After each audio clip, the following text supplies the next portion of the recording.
Hello बच्चों, कैसे हैं आप? आई होप सो सब बढ़िया होगा। चलिए क्लास स्टार्ट करेंगे जी आज की। बच्चे, आज हम कैपिटल बजटिंग के कुछ लेटेस्ट क्वेश्चन सॉल्व करेंगे।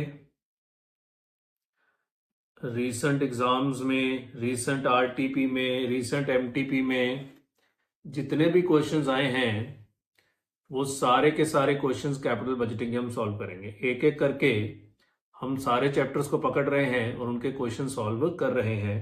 तो आज बारी किसकी है? Capital budgeting. रिवीजन हम कर लिए कैपिटल बजटिंग की। अब जरा क्वेश्चंस देखने का समय है जिससे ये चैप्टर भी अच्छे से रिवाइज हो जाए हमारा। कैपिटल बजटिंग में बड़े सारे टॉपिक है, पर मेरा पर्सनल फेवरेट टॉपिक है रिप्लेसमेंट डिसीजन। तो आइए यही से स्टार्ट करते हैं।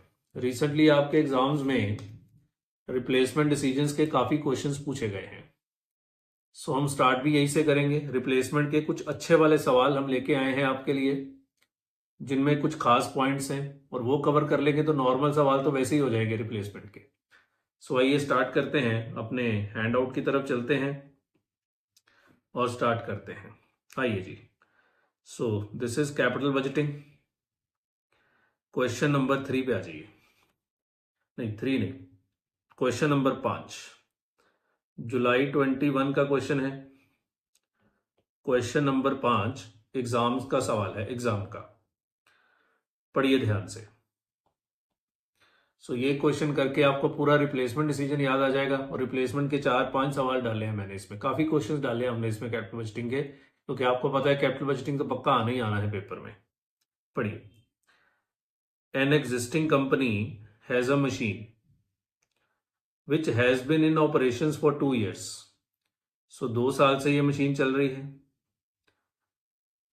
It's estimated remaining useful life is 4 years। 4 साल लाइफ इसकी बाकी है। With no residual value in the end. Its current market value is 3 lakh.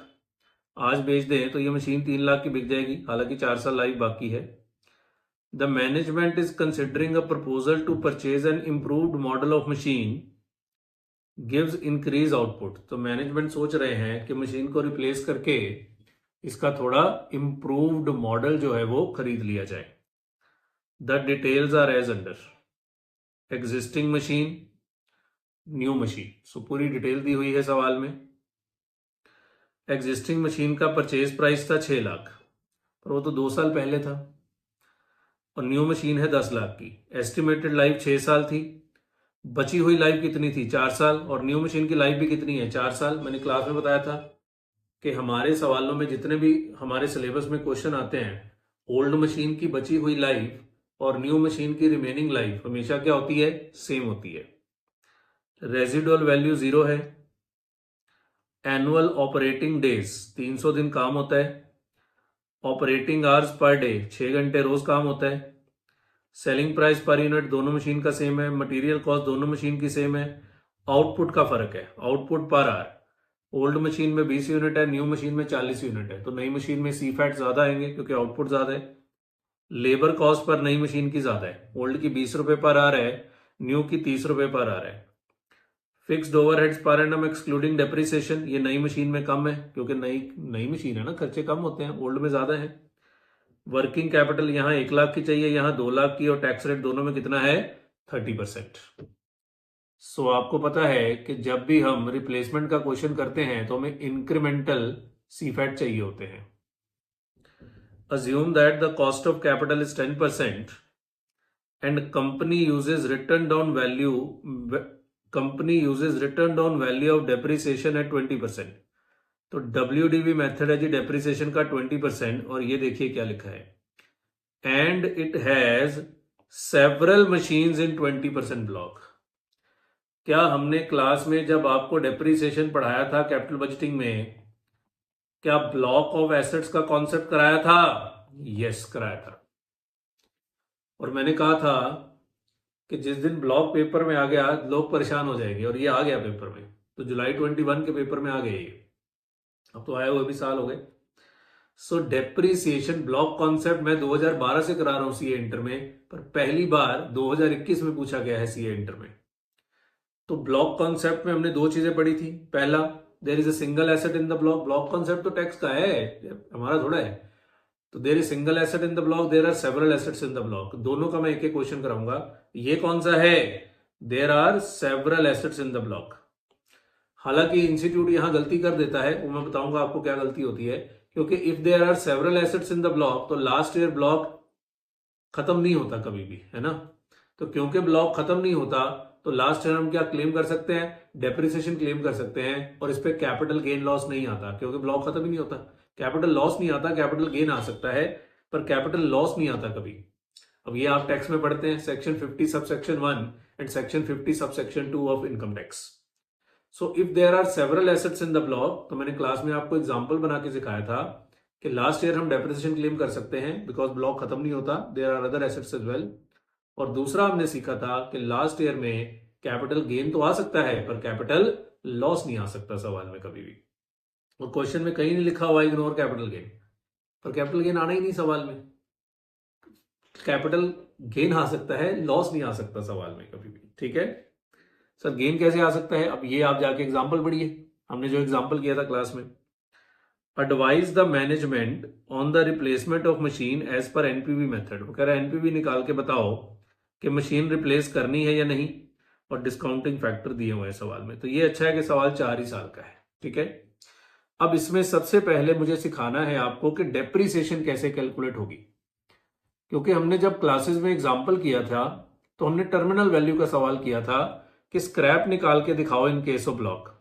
पर यहां बच्चे अब डेप्रिसिएशन में भी छोटी सी समस्या आएगी, बिकॉज आपको टैक्स के अकॉर्डिंगली ब्लॉक्स बनाने पड़ेंगे और return down value method of depreciation है। सो मैं आपको सिखाता हूं कि अगर ब्लॉक आ जाए तो ब्लॉक के केस में डेप्रिसिएशन कैसे निकालनी है। हालांकि मन में आएगा कि ब्लॉक ही बनाना है, क्या दिक्कत है, तो ब्लॉक बनाना तो आपको टैक्स में आता है, पर बच्चे ये रिप्लेसमेंट का सवाल है, यहां छोटी सी दिक्कत आती है। सो वो दिक्कत मैं आपको सिखाता हूं, इधर देखिए। सो पहले हम डेप्रिसिएशन निकालेंगे, फिर हम इंक्रीमेंटल सीफैट निकालेंगे, और फिर हम एनपीवी निकालेंगे। सीफैट निकालने के लिए डेप्रिसिएशन चाहिए, आपको आउटपुट दी हुई है, आउटपुट दी हुई है, सेलिंग प्राइस दिया हुआ है, वेरिएबल कॉस्ट दी हुई है, आपका कंट्रीब्यूशन आ जाएगा, आउटपुट से मल्टीप्लाई करेंगे, माइनस फिक्स्ड कॉस्ट करेंगे तो profit before depreciation and tax आ जाएगा, तो फिर माइनस डेप्रिसिएशन भी तो करना है ना। सो माइनस डेप्रिसिएशन करने के लिए हमें डेप्रिसिएशन चाहिए। सो वर्किंग नोट नंबर 1 में हम पहले क्या निकालेंगे, डेप्रिसिएशन। सो ध्यान से समझिएगा कि अगर ब्लॉक आता है तो डेप्रिसिएशन कैसे कैलकुलेट होती है, बहुत ध्यान से समझिएगा। सो वर्किंग नोट नंबर 1, और हमें इंक्रीमेंटल डेप्रिसिएशन चाहिए, ओल्ड मशीन की भी, न्यू मशीन की भी, और फिर इंक्रीमेंटल, क्योंकि हमें तो इंक्रीमेंटल कैश फ्लोज, रिप्लेसमेंट का सवाल हमेशा इंक्रीमेंटल पे होता है कि आपके जो एडिशनल कैश फ्लोज हैं उसके बेस पे रिप्लेसमेंट का क्वेश्चन होता है। सो आइए, calculation of incremental depreciation, calculation of incremental depreciation. So इधर देखो बच्चे, ब्लॉक बनाना पड़ेगा। तो ब्लॉक कैसे बनाते हैं, सबसे पहले आता है ओपनिंग डब्ल्यूडीवी, क्योंकि एग्जिस्टिंग मशीन है तो आपकी ओपनिंग डब्ल्यूडीवी है, तो पहले ओपनिंग डब्ल्यूडीवी निकालनी पड़ेगी, आपको दी नहीं हुई। एग्जिस्टिंग मशीन का परचेज प्राइस 6 लाख है, 6 साल लाइफ है, 2 साल हो चुके हैं, तो पहले एग्जिस्टिंग मशीन की ओपनिंग डब्ल्यूडीवी आपको निकालनी पड़ेगी। सो इधर देखो, cost of original machine 6 lakh minus depreciation लगाई होगी Y1 पे, क्योंकि और कोई एसेट की जानकारी नहीं है तो इसी पे 20% डेप्रिसिएशन लगेगी, 1,20,000। तो ये आ गया आपका कितना, 4,80,000 minus depreciation year 2 eight the rate of 20%, 96,000। तो ये आ गई आपकी WDV, 4,80,000 minus 96,000, that is 3,84,000। Clear है। अब आप पुरानी मशीन बेच के नई मशीन लोगे तो डेप्रिसिएशन ब्लॉक के अकॉर्डिंग लगेगी, तो ब्लॉक बना के देखते हैं। इधर देखो, opening WDV, because there are several assets in the block, 384। Block कैसे बनाते हैं, प्लस परचेज। तो क्या आपने कोई नया एसेट परचेज किया, यस, न्यू मशीन परचेज करने की सोच रहे हैं, परचेज प्राइस कितना है, 10 लाख। न्यू परचेज करेंगे तो पुरानी बेच देंगे, तो आपको पता है ब्लॉक में से सेल प्राइस सीधा ही माइनस हो जाता है, गेन लॉस कैलकुलेट नहीं करते, और पुरानी मशीन कितने की बिकेगी, ऊपर लिखा हुआ है 3 लाख की। तो ये आता है आपका डेप्रीसिएशन बेस, इसके ऊपर अब आपको डेप्रीसिएशन लगानी है। सो 13,84,000 माइनस 3 लाख, सो आपका डेप्रीसिएशन बेस आता है 10,84,000। अब आपको इस 10,84,000 पे डेप्रीसिएशन लगानी है। अगर आप नई मशीन खरीदते हैं तो आपको 10,84,000 पे डेप्रिसिएशन लगानी है। ये फर्क आया था ब्लॉक के कारण। अगर ब्लॉक ना होता तो फिर मैं 10 लाख पे लगाता, जितने की मशीन खरीदी है, सिंपल। अगर ब्लॉक ना होता तो बच्चे कितने क्वेश्चन किए हमने कैपिटल बजटिंग के, 50 सवाल किए होंगे कम से कम क्लास में, है ना। तो हम तो जो भी परचेज प्राइस होता है उस पर डेप्रिसिएशन लगा देते हैं, और WDV मेथड है, स्क्रैप भी नहीं माइनस करते। पर क्योंकि यहां ब्लॉक आ गया है तो मुझे ब्लॉक की वैल्यू निकाल के उस पर डेप्रिसिएशन लगानी पड़ेगी। पर रुको, ये तो नई डेप्रिसिएशन आएगी, कुछ डेप्रिसिएशन एग्जिस्टिंग भी तो चल रही है। एग्जिस्टिंग डेप्रिसिएशन किस पे लगी, अगर आपने नई मशीन ना खरीदी तो डेप्रिसिएशन किस पे लगनी है, 384। तो बच्चे फिर आपको 2 बार डेप्रिसिएशन कैलकुलेट करनी पड़ेगी, एक 1084 एक 384, फिर उसका इंक्रीमेंटल डेप्रिसिएशन करना पड़ेगा, बिकॉज हमें तो इंक्रीमेंटल कैश फ्लो चाहिए कि न्यू मशीन के कारण एडिशनल कैश फ्लो कितने हैं। अब न्यू मशीन के कारण डेप्रिसिएशन बढ़ जाएगी, क्योंकि पुरानी डेप्रिसिएशन लगती 384 पे, नई लगती 1084 पे, तो इंक्रीमेंटल डेप्रिसिएशन ज्यादा आएगी। इस पे 4 साल की डेप्रिसिएशन निकालो, इस पे 4 साल की निकालो, फिर दोनों को कंपैरिजन करके इंक्रीमेंटल निकालो। सोचो ये कितना बड़ा तरीका है। तो एक काम करते हैं ना, 1084 में से 384 माइनस कर देते हैं, इंक्रीमेंटल डेप्रिसिएशन का बेस निकाल लेते हैं, सीधा उस पर 30% लगाते हैं और 20% लगाते हैं, तो आपका इंक्रीमेंटल डेप्रिसिएशन सीधा ही आ जाएगा। क्लियर हो गई बात। तो सीधा उस पर 20% लगाते हैं तो आपका इंक्रीमेंटल डेप्रिसिएशन जो है वो सीधा ही कैलकुलेट होके आ जाएगा। सो अलग अलग करने की क्या जरूरत है, सही तरीका तो यही है कि आप अलग अलग करो, पर वो बहुत बड़ा है, इंस्टीट्यूट भी इंक्रीमेंटल करता है। तो हम माइनस करेंगे इसमें से एग्जिस्टिंग डेप्रिसिएशन बेस, क्योंकि बच्चे ये 1084 पे तो नई मशीन खरीदने के बाद डेप्रिसिएशन है, पर उससे पहले भी तो डेप्रिसिएशन लग रही है, वी नीड इंक्रीमेंटल। तो पुराने वाला माइनस कर दीजिए 384, तो ये आपके पास आ गया क्या, इंक्रीमेंटल डेप्रिसिएशन बेस। 1084 माइनस 384 कितना, 7 लाख। सीधा बच्चे 7 लाख के ऊपर डेप्रिसिएशन लगाइए, आपका काम हो जाएगा। सीधा इंक्रीमेंटल डेप्रिसिएशन आ गई आपकी। आइए working note number 2, calculation of incremental depreciation,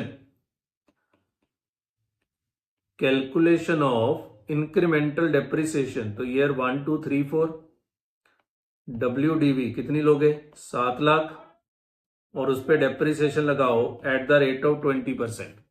तो 7 लाख का 20% 140, तो 7 लाख माइनस 140 560, 560 का 20%, वैसे तो मैं सीधा भी कर सकता हूं, आपके लिए कर रहा हूं, 448, 448 का 20%। बच्चे आप ये नहीं कह सकते पेपर में आएगा नहीं है, ये ऑलरेडी पेपर में आ चुका है। 448 माइनस 89 600, 358 400 इंटू 0.2 71680। लास्ट ईयर की WDV मुझे नहीं चाहिए, क्योंकि ब्लॉक खत्म तो होना नहीं, इसलिए कैपिटल गेन लॉस आना नहीं। वैसे स्क्रैप दी हुई है सवाल में, नहीं स्क्रैप है ही नहीं, रेजिडुअल वैल्यू 0 है। तो अगर रेजिडुअल वैल्यू 0 है तो शॉर्ट टर्म कैपिटल लॉस आएगा, और अगर there are more than 1 asset in the block तो शॉर्ट टर्म कैपिटल लॉस तो आ ही नहीं सकता, गेन आ सकता है अगर रेजिडुअल वैल्यू आपकी WDV से ज्यादा हो तो, पर रेजिडुअल वैल्यू 0 है, तो इसलिए there will be no short term capital loss. हालांकि सवाल में कहीं नहीं लिखा हुआ इग्नोर कैपिटल गेन और लॉस, पर लगना ही नहीं, because there are more than a single asset in the block. So ये नया कॉन्सेप्ट हमने अच्छे से सीख लिया। क्लियर है किस तरीके से मैं सिंगल एसेट वाला भी कराऊंगा। इस सवाल में तो लिखा है there are more than 1 asset, अगला क्वेश्चन मैं कराऊंगा there is a single asset in the block. Clear है। आइए जी अब इंक्रीमेंटल CFAT निकालते हैं। तो ये तो अलग अलग करना पड़ेगा, एग्जिस्टिंग मशीन, न्यू मशीन और इंक्रीमेंटल। और एन्युटी का क्वेश्चन है, पर एन्युटी सिर्फ कब तक है, कैश फ्लो बिफोर डेप्रिसिएशन तक एन्युटी है, प्रॉफिट बिफोर डेप्रिसिएशन तक एन्युटी है, क्योंकि डेप्रिसिएशन हर सवाल की क्या है, अलग। तो पहले प्रॉफिट बिफोर डेप्रिसिएशन इंक्रीमेंटल निकाल लेते हैं, फिर उसके बाद अलग अलग कर देंगे। सर आप क्या बोली जा रहे हो? बच्चे देख लो मैं क्या बोल रहा हूं। Calculation of incremental profit before depreciation and incremental profit before depreciation. तो पहले बिफोर डेप्रिसिएशन वाला निकलेगा, फिर इंक्रीमेंटल सी फैट निकलेंगे। अभी तो देखो, एग्जिस्टिंग मशीन, न्यू मशीन और incremental. Existing machine, new machine और इंक्रीमेंटल। आइए बच्चे, सी फैट क्या है पहले सेल निकालेंगे। आउटपुट देखो, आउटपुट पर आ रहा है 20 यूनिट्स और एक दिन में 6 घंटे काम होता है, 300 दिन काम होता है। तो बताओ आपकी एनुअल आउटपुट कितनी? एनुअल आउटपुट, साल में 300 दिन काम होता है, एक दिन में 6 घंटे काम होता है और 1 घंटे के 20 यूनिट्स की आउटपुट है। सो 300 इंटू 6 इंटू 20, 36,000 यूनिट बनेंगे, चाहे ओल्ड मशीन हो और चाहे न्यू मशीन हो। ठीक है, इसके नीचे लाइन लगा देते हैं। आइए जी, कंट्रीब्यूशन निकालना पड़ेगा। तो पहले sell at the rate of 10 rupees per unit, चाहे ओल्ड मशीन चाहे न्यू मशीन। तो 36,000 इंटू 10, तो ये अब रुपीज में आएगा। 3,60,000 की सेल होगी क्योंकि सेलिंग प्राइस दोनों मशीन का सेम है। मटेरियल कॉस्ट 2 रुपए पर यूनिट, ये भी सेम है।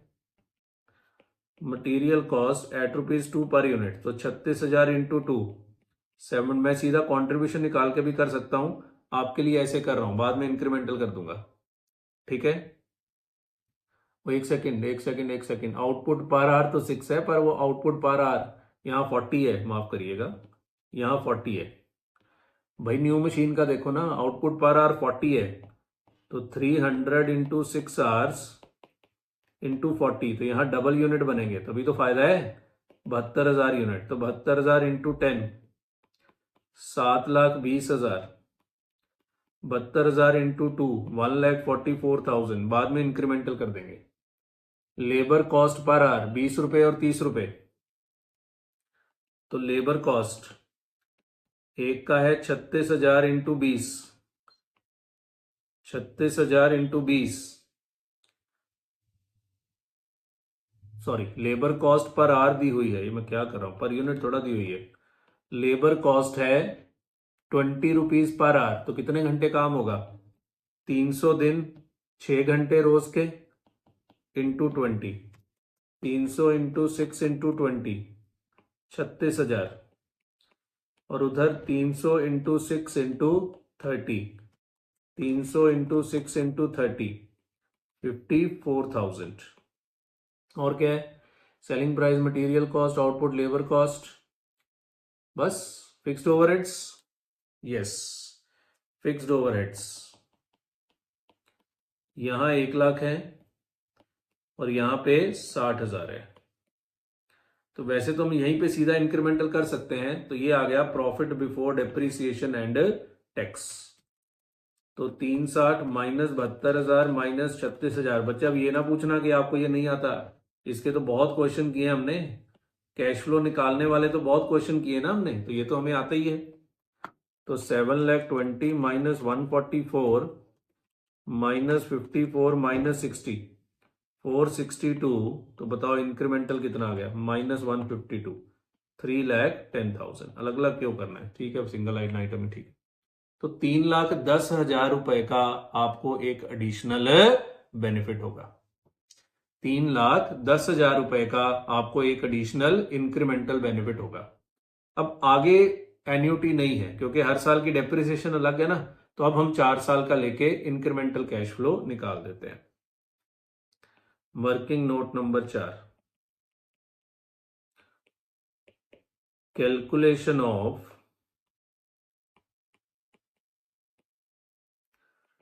incremental cash flows. Calculation of incremental cash flows. So here 1, 2, 3, 4. Profit before depreciation and tax 3,10,000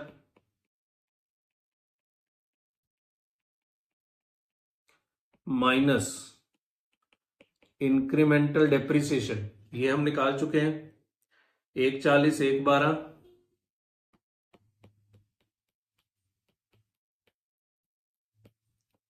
89,600 और 71,680। सो ये आ गया आपका प्रॉफिट बिफोर टैक्स 1,70,000, 1,98,000, 2,20,400। तो मैं कैलकुलेशन करके लेके आया हूं, इससे हमारा समय बचेगा कैलकुलेशन का।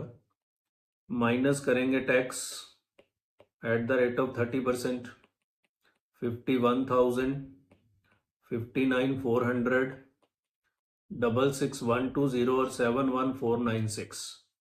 और आपको पता है हम क्लास में सीफेट के लिए शॉर्टकट चलाते हैं कि प्रॉफिट बिफोर डेप्रिसिएशन में से सीधा टैक्स माइनस करेंगे तो सीफेट आ जाएगा।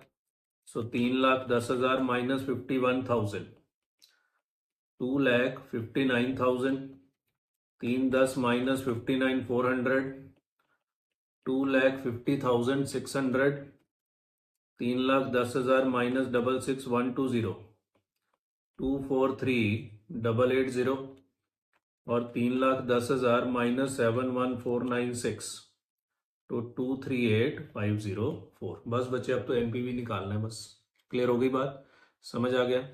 अब एनपीवी के लिए एक वर्किंग कैपिटल भी है, तो वर्किंग कैपिटल इंक्रीमेंटल लेना पड़ेगा। न्यू मशीन की वर्किंग कैपिटल 2 लाख है देखो सवाल में, और ओल्ड मशीन की वर्किंग कैपिटल 1 लाख है। सो इंक्रीमेंटल 1 लाख शुरू में आउटफ्लो, लास्ट में इनफ्लो। कैपिटल गेन कोई लगना नहीं सवाल में, क्यों? क्योंकि there are several assets in the block. So calculation of incremental NPV, calculation of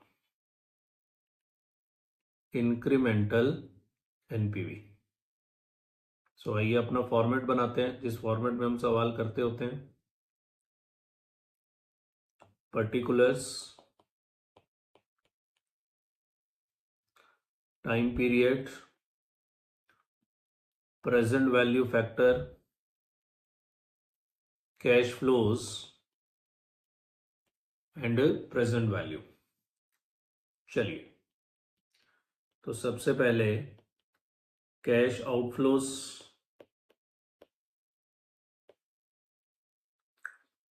cost of new machine, time period 0, factor 1। नई मशीन कितने की है? 10 लाख की। ये खरीदेंगे तो पुरानी बेचेंगे, हमें इंक्रीमेंटल पीवीसीओ चाहिए, minus cell of old machine. Old machine कितने की बिकेगी? 3 लाख की।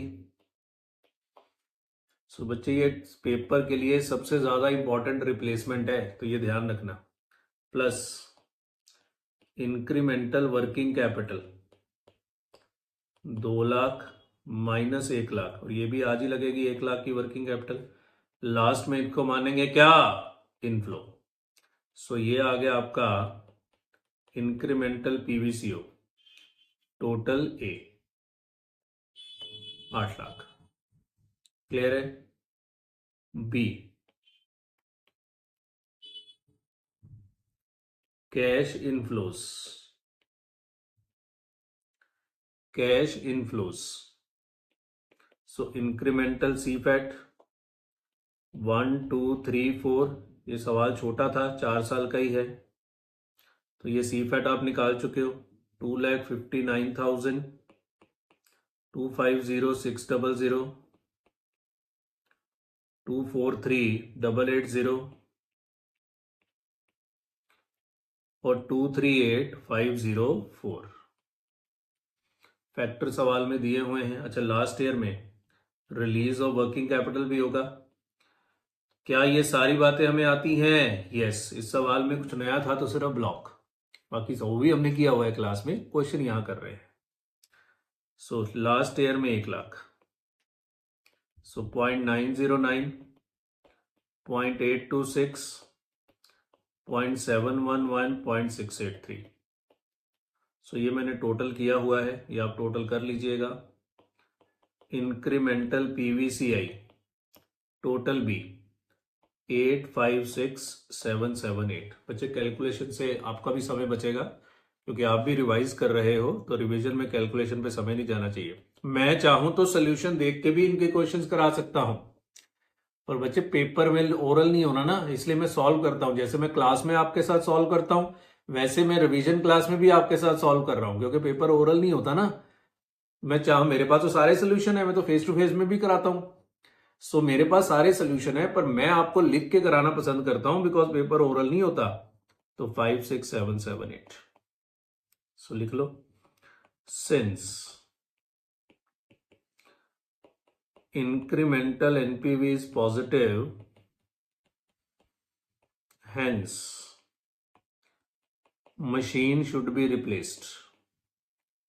Since incremental NPV is positive, hence machine should be replaced. So ये क्वेश्चन कराने का कारण क्या है? कराने का कारण है कि आप ये सीख जाए कि रिप्लेसमेंट के केस में अगर ब्लॉक आ गया तो आपको इंक्रीमेंटल डेप्रिसिएशन बेस निकाल के करना है। आपको अलग अलग डेप्रिसिएशन निकाल के फिर उसका इंक्रीमेंटल करने की जरूरत नहीं है। क्लियर है? आप इंक्रीमेंटल डेप्रिसिएशन बेस निकाल के करिए, आपका सवाल जल्दी हो जाएगा। सो ये बहुत बढ़िया सवाल है। 10 नंबर का ये क्वेश्चन पेपर में आया था, एंड आई थिंक ये थोड़े से ज्यादा मार्क्स डिजर्व करता है, क्योंकि पुराने कोर्स का सवाल है। अभी इसको थोड़ा छोटा कर देंगे। ये जैसे ये कैश फ्लो वगैरह में ये सब अलग अलग दिया हुआ है, तो समझ लो अब आएगा तो वो इसको सीधा ही आपको सेल दे देगा, मटेरियल दे देगा, लेबर दे देगा, या सीधा कंट्रीब्यूशन दे देगा, जिससे सवाल थोड़ा छोटा हो जाए। वो भी करेंगे। लिखिए इसको।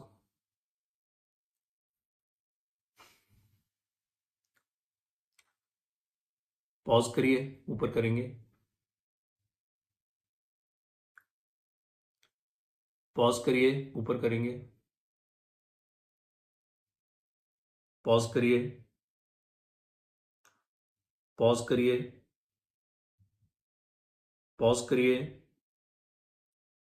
चलिए, सो आराम से इसको बच्चे पॉज करके लिख लीजिएगा। क्लियर है?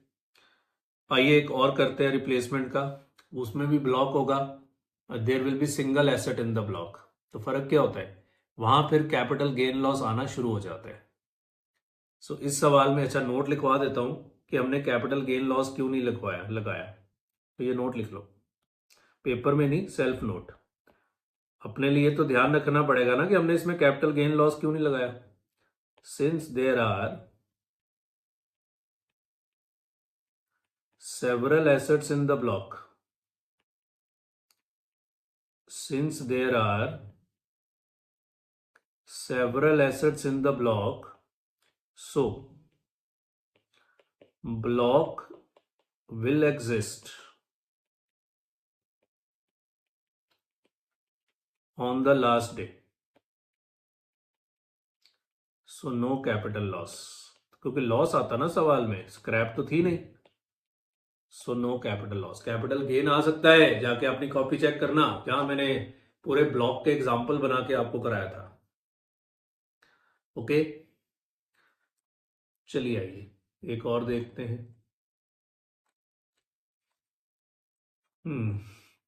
देखने में सेम लगता है, पर छोटा सा अंतर है। Question number 2।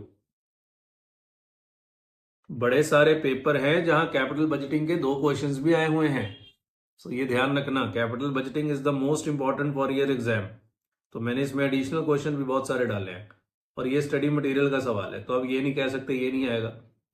भाई ये सारे आपके सिलेबस का पार्ट है ना, तो ये तो कभी भी आ सकते हैं। Question number 2।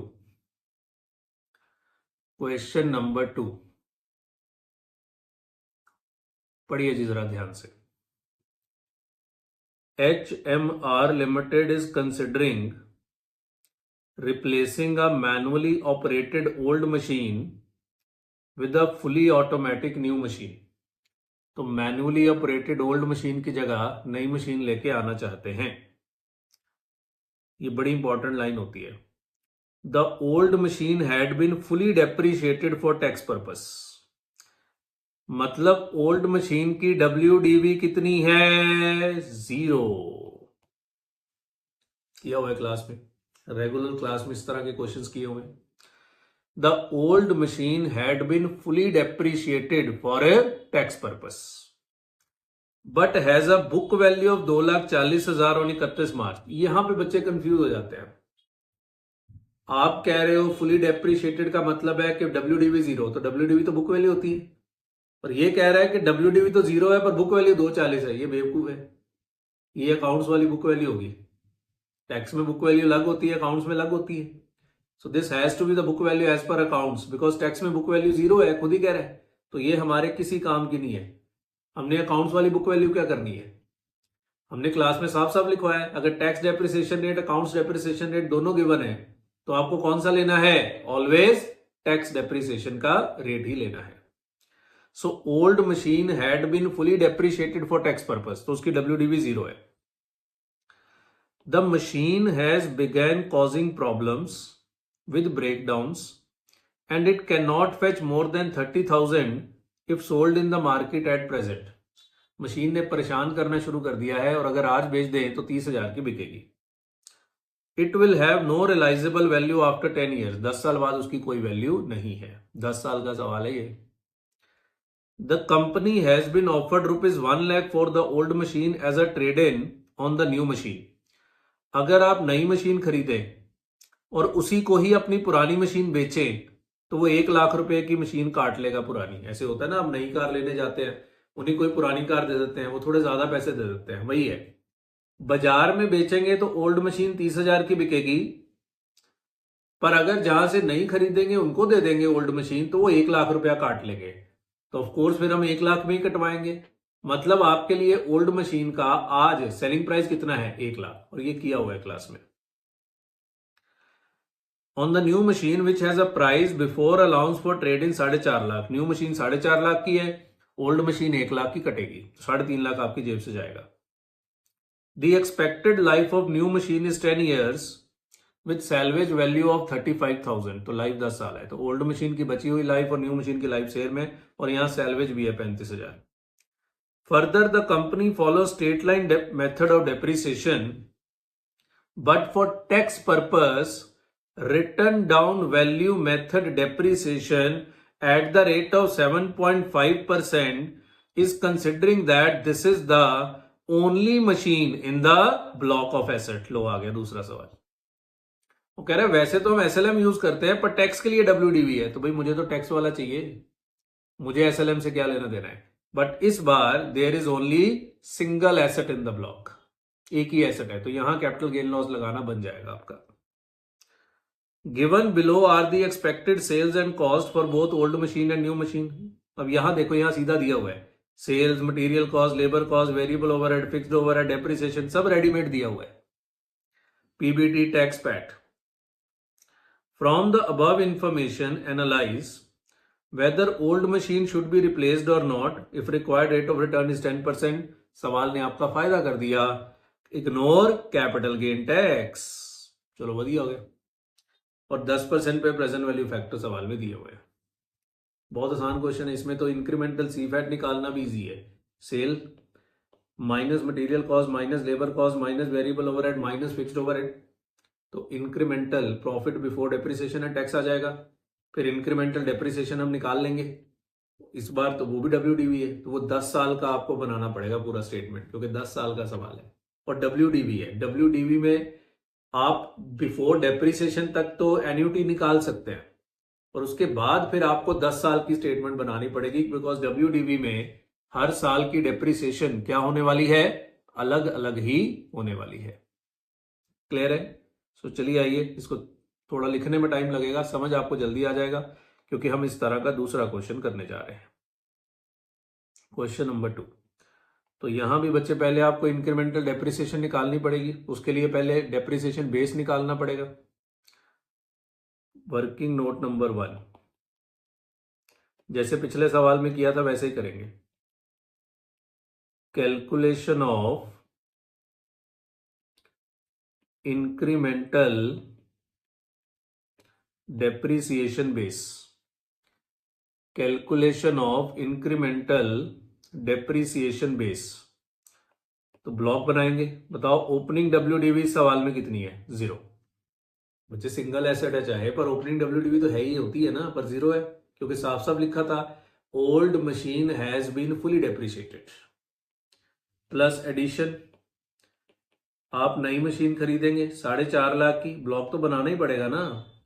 माइनस सेल, पुरानी मशीन बेचेंगे 1 लाख की काटेगा, तो आपका डेप्रिसिएशन बेस, नए वाली डेप्रिसिएशन लगेगी 3.5 लाख पे। तो एग्जिस्टिंग डेप्रिसिएशन किस पे लग रही है? एग्जिस्टिंग डेप्रिसिएशन खत्म हो चुकी है बिकॉज एग्जिस्टिंग डेप्रिसिएशन बेस 0 है। तो माइनस एग्जिस्टिंग डेप्रिसिएशन बेस 0। तो बच्चे चाहे सिंगल एसेट है चाहे एक से ज्यादा एसेट है, पर ब्लॉक वर्ड आ गया, ब्लॉक वर्ड आ गया तो आपको ब्लॉक बनाना ही पड़ेगा। तो 3.5 lakh is your incremental depreciation base. अब देखा दोनों सवाल इकट्ठे करने का फायदा। पिछले में आपका एग्जिस्टिंग डेप्रिसिएशन बेस भी था ये वाला, तो वो माइनस करके आया, इसमें एग्जिस्टिंग डेप्रिसिएशन बेस 0 था, सो ये आ गया 3.5 लाख। अब आपको 10 साल की डेप्रिसिएशन निकालनी पड़ेगी। Working note number 2, calculation of depreciation. So here 1, 2, 3, 4, 5, 6, 7, 8, 9 और 10। WDV 3.5 lakh, depreciation eight the rate of 7.5%, 26250। अब देखो बच्चे शॉर्टकट, एक तो तरीका है कि आप पहले WDV दोबारा निकालें, 323,750, इसका 7.5% करें, 24281.25 में राउंड ऑफ कर रहा हूं, 24281। पर इसका शॉर्टकट देखो, आप पिछले वाले को सीधा 92.5 कर दो। 92.5 कैसे आया? 7.5% डेप्रिसिएशन है ना, तो 100 माइनस 7.5, अगली वैल्यू 92.5% आएगी, तो सीधा ही आ जाएगा 26250 इंटू 92.5, 26250 इंटू 92.5%, 24281। तो अब मैं ऐसे ही कर रहा हूं, 24281 into 92.5%, 22460, 22460 into 92.5%, 20775, 20775 into 92.5%, 19217, 19217 into 92.5%, 17778, 17776 into 92.5%, 16443। 10 साल है भाई, शॉर्टकट चलाना पड़ेगा, इंटू 92.5%, 15210 इंटू 92.5%, 14069 इंटू 92.5%, 13014। लो जी सर, हमें WDV नहीं चाहिए, नहीं, क्योंकि कैपिटल गेन इग्नोर करना है।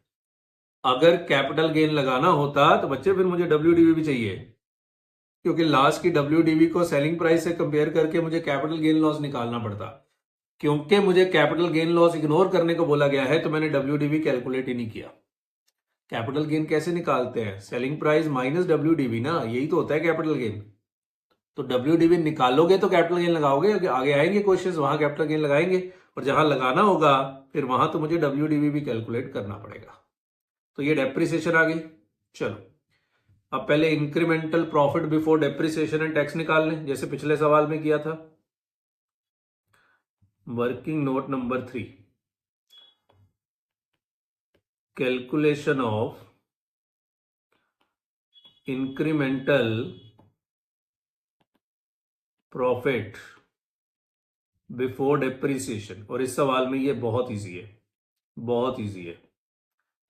Old machine, new machine, incremental तो सीधा लास्ट में ही कर देंगे, incremental, old machine, new machine और इंक्रीमेंटल सेल्स।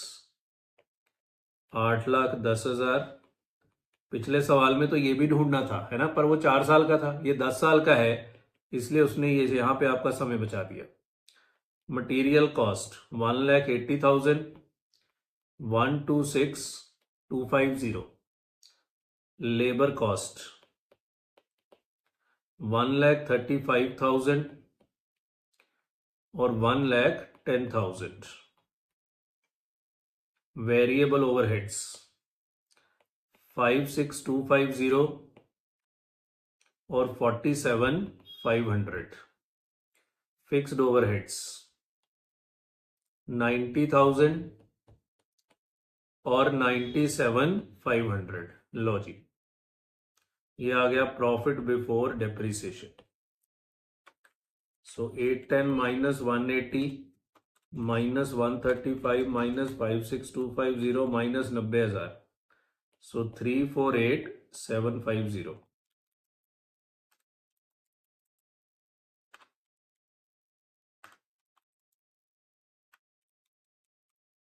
428,750. चलिए जी, तो इंक्रीमेंटल माइनस 348,750 80,000. अब इसके आगे सवाल कराने का मन नहीं है, क्योंकि अब तो 10 साल के कैश फ्लो निकालने हैं बस, और तो सवाल में कुछ है नहीं. लास्ट में स्क्रैप है इंक्रीमेंटल, हाँ है. न्यू मशीन की 35,000, ओल्ड मशीन की स्क्रैप है नहीं. चलो करा ही देता हूँ, 5 मिनट लगेंगे. कैलकुलेशन की हेल्प लेते हैं, ठीक है. So working note number 4, calculation of incremental C FAT. भाई 10 साल का डाटा है ना, तो 10 साल का बनाने में डर लगता है. 1 2 3 4 5 6 7 8 9 और 10. तो प्रॉफिट बिफोर डेप्रिसिएशन 80,000. भाई लिखने में ही बहुत समय लग जाता है ना, तो आप इसको स्किप करके ना सीधा लास्ट में कॉपी मार लो, क्योंकि अब समझने वाला कुछ नहीं है. आप अपना टाइम ना वेस्ट करो, आप लोग अपना टाइम बिल्कुल ना वेस्ट करें. 80,000, ठीक है. माइनस डेप्रिसिएशन, भाई ये बहुत बड़ा बन जाएगा. सो क्या करूं, क्या चक दो. 26,250. कोई बात नहीं, आप स्किप कर दो, मैं तो टाइम इन्वेस्ट कर ही सकता हूं. 24,281 22,460 20,775 19,217 1,776 16,443 15,120 15,210 14069 13014. चलिए, सो ये आ गया जी प्रॉफिट बिफोर टैक्स. बाप रे बाप. कोई बात नहीं, मैं बार बार कह रहा हूं, आप स्किप कर दो और लास्ट में नोट कर लो बस, मुझे तो बचे करना ही पड़ेगा. 80,000 minus 24,281 55,719. 80,000 minus 22,460 57,540. 80,000 minus 20,775 59,225. 80,000 minus 19,217 60,783. 80,000 minus 1,776 6,224. 80,000, मैं ना सोल्यूशन की मदद ले नहीं पा रहा, क्योंकि वहां पे ना उन्होंने कैलकुलेशन अलग तरीके से की है. 15,210 6,4790. 80,000 माइनस 1,4069 65,931 और 66,986. चलिए, अब इस पे टैक्स लगाइए. टैक्स का रेट कितना है, कहाँ दिया हुआ टैक्स का रेट? टैक्स का रेट कितना है भाई? 30%. दिया कहाँ हुआ है? टैक्स का रेट दिया नहीं हुआ क्वेश्चन में.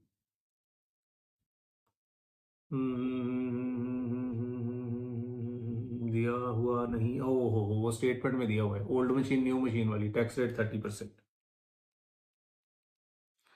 चलिए इंटू 0.3, 19779। तो इसके बाद तो हमें सीधा सी फैट ही निकालना है। 53750 इंटू 0.3, 16125, 16716, 17262, 17768, 18235, 18667, 19067, 19437, 19779 है। ये सेम क्यों आ रहा है? लास्ट वाले का शायद अलग है। 66986 इंटू 0.3, 20096, 20096। चलिए जी सी फैट निकालते हैं। This is A, this is B, this is A minus B. So 80,000 minus 16125, 63875। 80,000 minus 16716, 63284। 80,000 minus 17262, 62738। 80,000 minus 17768। किसने बेवकूफ ने इतना बड़ा सवाल बना दिया? 60032। वैसे ही है जी, क्या करेक्ट? 80,000 माइनस 18235, 61765। 80,000 माइनस 18667, तो 61333। 80,000 माइनस 19067, 60933। 80,000 माइनस 19437, 60563। 80,000 माइनस 19779, 60221। और 80,000 माइनस 20096, 59904। चलिए जी अब निकालते हैं क्या? एनपीवी। यहीं पे निकाल दें? निकाल दो सर, यहीं पे प्रेजेंट वैल्यू फैक्टर लगा दो। हाँ और क्या, स्टेटमेंट अलग से कौन बनाया हो, इतना टाइम वहाँ भी लगेगा। 909826751 683 621। अब मैं कैलकुलेशन की मदद ले लूँगा ना, मुझे नहीं करना पड़ेगा। 0.564 513 467 424 और 386। तो आपका पीवीसीआई पता कितना आ रहा है? 381102। आपको भी करने की जरूरत नहीं है, ऐसे लिख लो 381102। ठीक है, प्लस पीवी ऑफ सैल्वेज, क्योंकि मैं स्टेटमेंट नहीं बना रहा, नहीं तो मैं वहां पे इनफ्लो में ऐड करता, अब यहीं पे ऐड कर देते हैं। इंक्रीमेंटल सैल्वेज बच्चे, न्यू मशीन की सैल्वेज 35,000 है, ओल्ड मशीन की 0 है, कैपिटल गेन लगाना नहीं, तो इंक्रीमेंटल आ गया 35,000 इंटू 0.386। सो 35,000 इंटू 0.386, 13510। तो ये आपका आ गया PVCI total A, plus 381102, 394612 minus PVCO. Cost of new machine कितनी थी? 3.5 लाख, 4.5 लाख। और ओल्ड मशीन कितने की बिकेगी? 1 लाख। तो नेट न्यू मशीन कितने की आ गई? 3.5 लाख। तो incremental NPV is positive 44612। So advice, since incremental NPV is positive, hence old machine should be replaced. Incremental NPV is positive, hence old machine should be replaced. Clear है? सो ये calculation में काफी time लगा, otherwise तो सवाल easy था क्योंकि हम एक ऑलरेडी इसके जैसा कर चुके थे। लिखिए। सारे में पहले रिप्लेसमेंट वाले ही ले रहा हूं।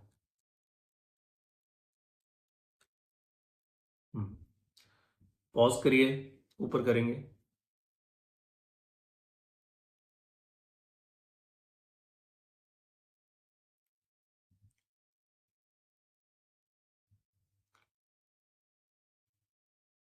पॉज करिए, ऊपर करेंगे।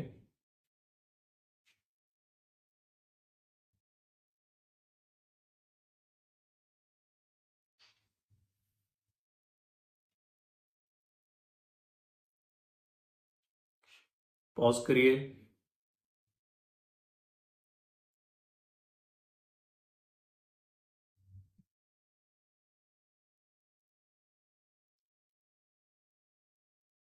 पॉज करिए।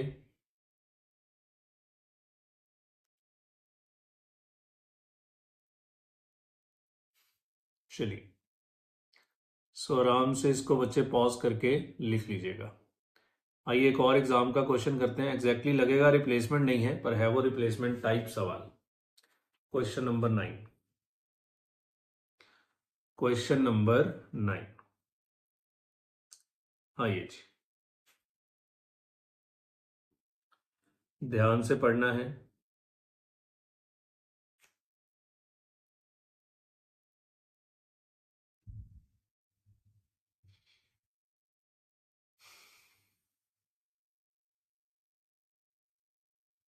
एक सेकेंड।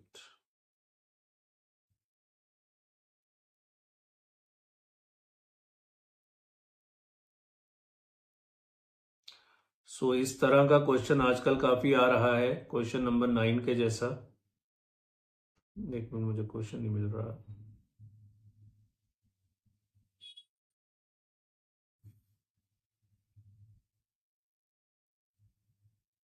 एक सेकेंड रुकना सर। चलिए पढ़िए जी। छोड़िए, मैं यहीं से देख लेता हूँ। पढ़िए जी ध्यान से। तो ये कब पूछा है? ये पूछा है जी मई 22 के पेपर में। पढ़िए। Alpha Limited is a manufacturer of computers. It wants to introduce artificial intelligence while making computers. तो कंप्यूटर्स बनाने के लिए वो AI लेके आना चाह रहा है। The estimated annual savings for introduction of AI is as follows. AI के इंट्रोडक्शन से कुछ सेविंग्स होंगे एनुअल। क्या क्या है? Reduction of 5 employees with annual salaries of 3 lakh each, पहली सेविंग। और इस सवाल में इनफ्लो यही होता है। मैं हमेशा क्लास में बोलता हूं, दो तरह के क्वेश्चन होते हैं। एक जहां आप प्रोडक्ट बना के बेचते हो, एक जहां आप कुछ बेच नहीं रहे होते पर काम करने से आपको कुछ फायदे होते हैं, तो वही आपके इनफ्लो होते हैं सवाल में। इसमें सेल कुछ नहीं होगी। Reduction of 3 lakh in production delay, reduction in lost sale gain due to timely billing, और ये एनुअल सेविंग है, मतलब ये सेविंग हर साल होगी। The purchase price of system for installation of AI is 20 lakh. तो नया सिस्टम लगाएंगे, 20 लाख रुपए खर्चा होगा। मैंने बोला था exactly this is not replacement, क्योंकि यहां तो एक नया सिस्टम लगा रहे हैं। सो दिस इज सिंगल प्रोजेक्ट और इंस्टॉलेशन कॉस्ट है 1 lakh. 80% of purchase price will be paid in the year of purchase and remaining will be paid in the next year. तो ठीक है, ये पॉइंट हमें आता है। The estimated life of system 5 year और depreciation straight line है। However, the operation of new machine requires 2 computer specialists with annual salary of 5 lakh each. तो ये आपकी incremental cost होगी।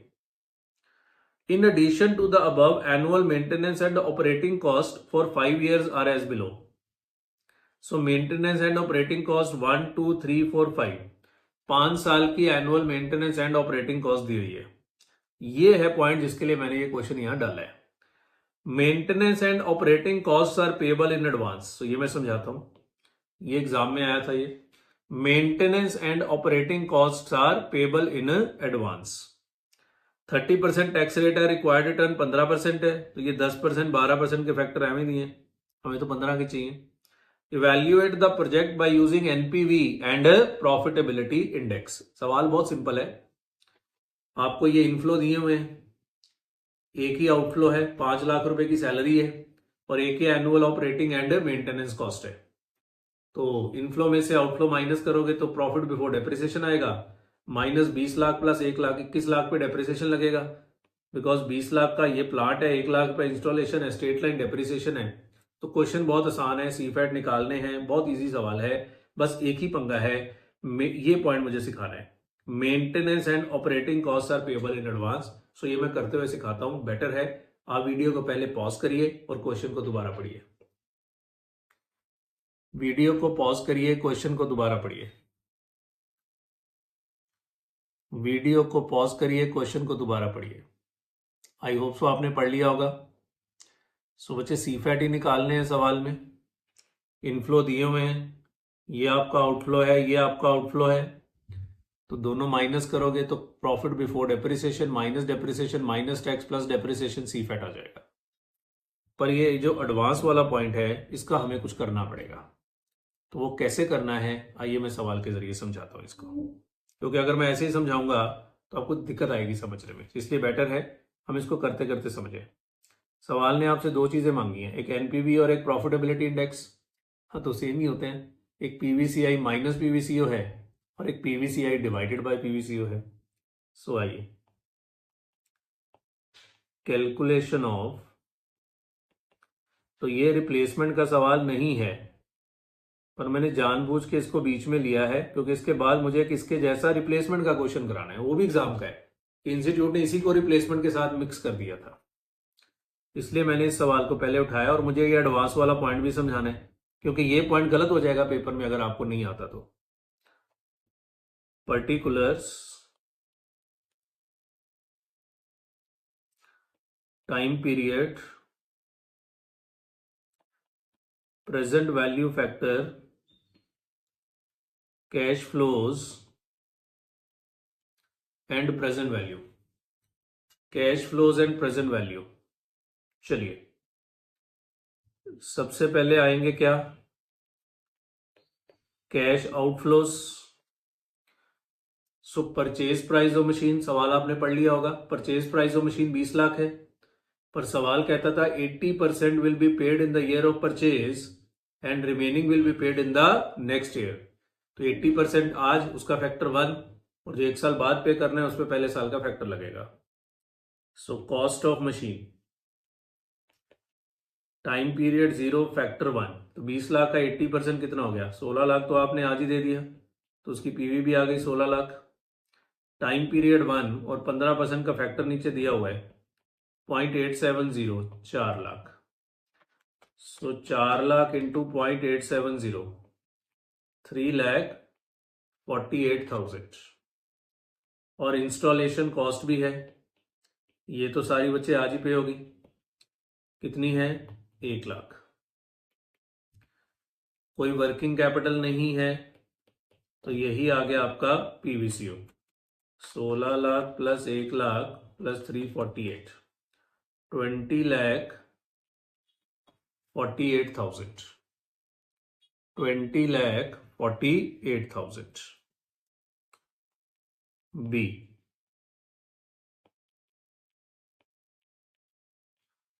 कैश इनफ्लोस,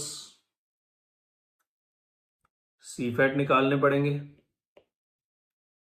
1 2 3 4 5, 5 साल का सवाल है, यस, क्योंकि एस्टिमेटेड लाइफ कितनी है, 5 साल। सो आइए 5 साल के सीफैट निकालते हैं, तो यहीं पे वो एडवांस वाला पॉइंट भी मैं आपको समझा दूंगा। वर्किंग नोट,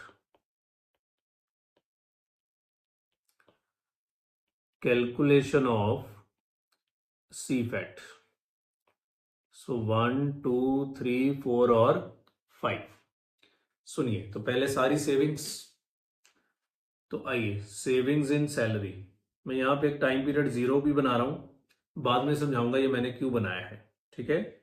सो बाद में समझाएंगे ये मैंने क्यों बनाया है। सेविंग इन सैलरी,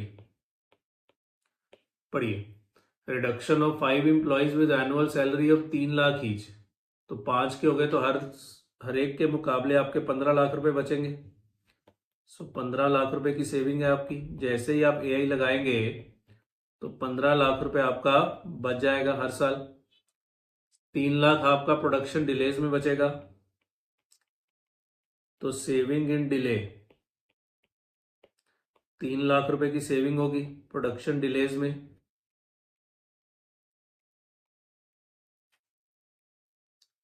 तीन lakh. Reduction in lost sale, ये भी आपका फायदा हो गया क्योंकि आपकी सेल बच जाएगी जो लॉस होनी थी। 2.5 लाख। 2.5 लाख।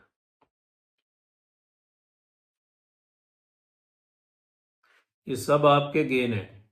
इस सवाल में कोई सेल नहीं है क्योंकि आप एग्जिस्टिंग सिस्टम को हटा के एआई वाला सिस्टम ला रहे हैं, तो कोई एक्स्ट्रा सेल थोड़ा होनी है उससे।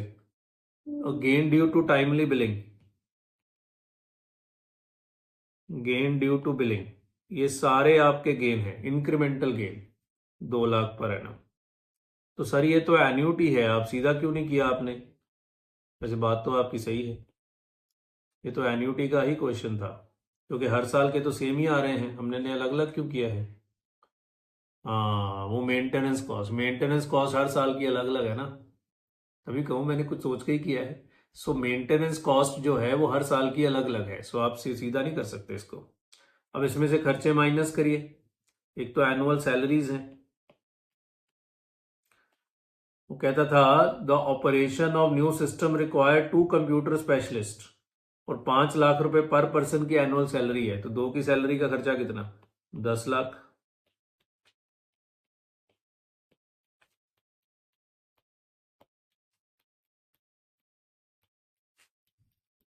अब इसके अलावा एक मेंटेनेंस कॉस्ट है। अब ध्यान से सुनो, अगर कुछ ना लिखा होता तो मैं मेंटेनेंस कॉस्ट सीधा माइनस करता, यहां से 2 लाख, यहां से 1,80,000, देन 1,60,000, देन 1,40,000 एंड देन 1,20,000। अगर कुछ ना लिखा होता तो हम मेंटेनेंस कॉस्ट उठा के सीधा क्या कर देते? माइनस कर देते। पर क्वेश्चन में लिखा है maintenance cost are payable in advance.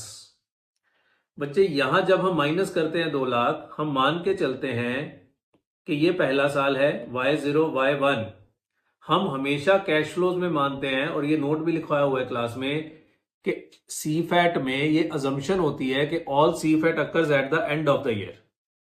तो मेंटेनेंस कॉस्ट हम बोले थे 2 लाख की इनकर होगी, तो हम ईयर 1 में माइनस करते हैं, फिर इस पे ईयर 1 का फैक्टर लग जाता है। पर अब सवाल कह रहा है कि पहले साल की मेंटेनेंस कॉस्ट एडवांस में लगनी है 2 लाख यहां पे, दूसरे साल की दूसरे साल के एडवांस में लगनी है 1,80,000 यहां पे, एंड सो ऑन 5 साल की। सो अगर एडवांस में पे होनी है तो फिर हम यहां से थोड़ा माइनस करेंगे, फिर then I should deduct 2 lakh here. Yes, अगर एडवांस में पे होनी है तो मुझे 2 लाख रुपया, पहला 2 लाख तो आज ही देना है, तो मुझे तो ईयर 0 पे लेना चाहिए, पर उससे एक समस्या आ जाएगी, टैक्स बेनिफिट तो 1 साल बाद मिलना है क्योंकि रिटर्न 1 साल बाद जानी है। सर समझे नहीं? आपने साल के शुरू में 2 लाख रुपए पे कर दिया, पर रिटर्न तो साल खत्म होने पे ही भरनी है, तो 2 लाख का टैक्स बेनिफिट क्लेम तो आपको 1 साल बाद ही मिलना है। तो मतलब खर्चा यहां पे हो गया, टैक्स बेनिफिट उसका 1 साल बाद है, ये प्रॉब्लम आती है। अगर ये टैक्स बेनिफिट का चक्कर ना हो तो मैं चुपचाप 2 लाख यहां माइनस कर देता। देखना, कराऊंगा एक और क्वेश्चन, वहां टैक्स नहीं है तो वहां तो मुझे कुछ समस्या ही नहीं है, पर अब टैक्स है तो मुझे क्या करना पड़ेगा? तो मुझे ऐसे ही माइनस करना पड़ेगा। पर सर ये तो पे ही नहीं किया आपने, पे तो आपने आज किया है, फिक्र ना करो, पहले मुझे टैक्स निकाल के सीफेट निकाल लेने दो, बाद में मैं इसको रिवर्स कर दूंगा, ऐड कर दूंगा और यहां से फिर माइनस कर दूंगा। तो पहले मैं अब अकाउंट्स की भाषा बोलने जा रहा हूं। पहले हम एक्रूअल बेसिस पे एडजस्ट करेंगे, टैक्स निकालेंगे, सीफेट निकालेंगे, फिर जो एडजस्ट किया है उसको रिवर्स करके ऐड कर देंगे और करेक्ट तरीके से जाके माइनस कर देंगे। ये करना पड़ेगा, और ये पॉइंट ऑफ लेट 2 बार आ चुका है पेपर में, so this is very important point. Clear? So ये ध्यान रखिएगा, पहले मैंने एक्रूअल बेस पे माइनस कर दिया है, बाद में मैं इसको कैश बेस पे ले आऊंगा। So profit before depreciation and tax, तो ईयर 0 का 0, 15 3 18, 2 20 और 2 22, 22,50,000 माइनस 12 लाख, 10,50,000, 10,70,000, क्योंकि 20,000 का फर्क है। 10,90,000, 11,10,000 और 11,30,000। क्लियर? माइनस डेप्रिसिएशन, तो डेप्रिसिएशन लगेगी 21 लाख पे, 20 लाख प्लस इंस्टॉलेशन, स्क्रैप कोई है नहीं। 21 लाख डिवाइडेड बाय 5, 4,20,000। तो ये एडवांस वाला पॉइंट काफी बढ़िया पॉइंट है, 4,20,000, 4,20,000। सो ये आ गया जी आपका प्रॉफिट बिफोर टैक्स, 6,30,000, 6,50,000, 6,70,000, 6,90,000, 7,10,000। ये निकालना था मुझे।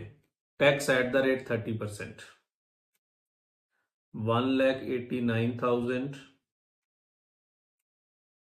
195, बाकी 6,000 बढ़ाते जाओ, 2,01,000, 2,07,000 और 2,13,000। अब इस सवाल में मैं नॉर्मल करूंगा, शॉर्टकट नहीं लगाऊंगा। पैट, मैं शॉर्टकट लगाने के मूड में नहीं हूं इस सवाल में। पैट, तो ये सारे माइनस करने पड़ेंगे आपको। शॉर्टकट क्या होता है कि प्रॉफिट बिफोर डेप्रिसिएशन से माइनस करो, आ जाएगा, पर वैसे ही दोनों अप्रोचेज आने चाहिए। 630 माइनस 189, 4,41,000। 6,000 का फर्क आएगा? नहीं, 6 नहीं आएगा। 650 माइनस 195, 4,55,000, 14,000 का। 4,69,000, 4,83,000 और 4,97,000 प्लस डेप्रिसिएशन, जो नॉर्मल हमारा तरीका होता है करने का। 4,20,000, 4,20,000, 420, 420। सो टेक्निकली तो बच्चे ये सी फैट आ गए, पर इस सवाल में ये सी फैट नहीं है, क्योंकि जो मेंटेनेंस कॉस्ट है वो पे एडवांस में हुई है। तो मैं प्लस करूंगा जो मेंटेनेंस कॉस्ट ऑलरेडी माइनस की हुई है। कितनी मेंटेनेंस कॉस्ट माइनस की हुई है? 2 लाख। तो जहां जहां से माइनस की है वहां वहां प्लस करो। और अब इसको करेक्ट तरीके से माइनस कर दो, क्योंकि पहली मेंटेनेंस कॉस्ट आज पे करी है, तो ईयर 0 पे, इसलिए ईयर 0 बनाया था। 2 लाख माइनस 180, माइनस 160, 140 और 120, ये आपके करेक्ट सी फैट निकल के आ गए।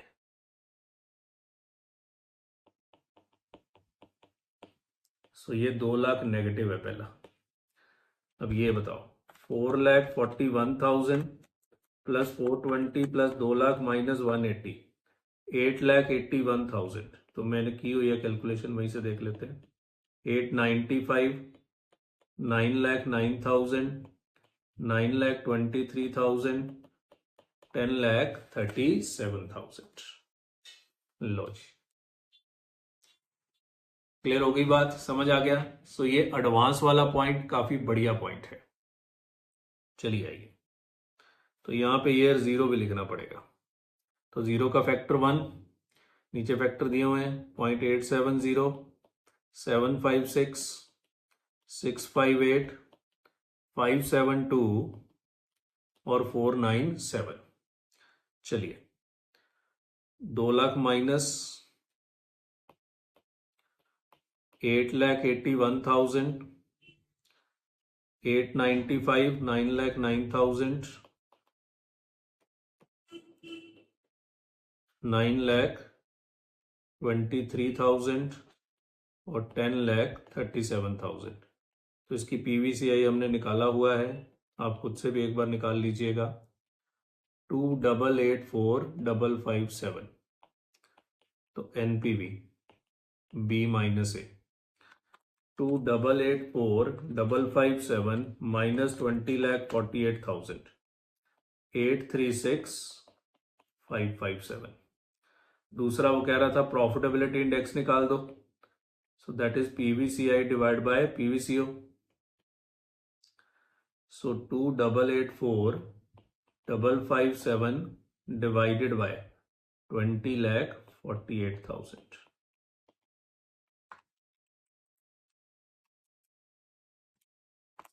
1.408।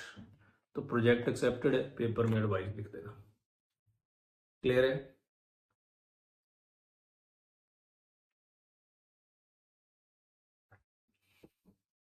चलिए जी, लिखिए इसको। सो मजेदार क्वेश्चंस आपको करा रहे हैं। अब इसके अब एक और कराता हूं जहां पे सेम पॉइंट आया था पेपर में। हालांकि सवाल वो भी रिप्लेसमेंट का नहीं है, तो रिप्लेसमेंट मिक्स करेंगे ना आगे पीछे। मिल गया। पॉज करिए, ऊपर करेंगे। पॉज करिए, ऊपर करेंगे।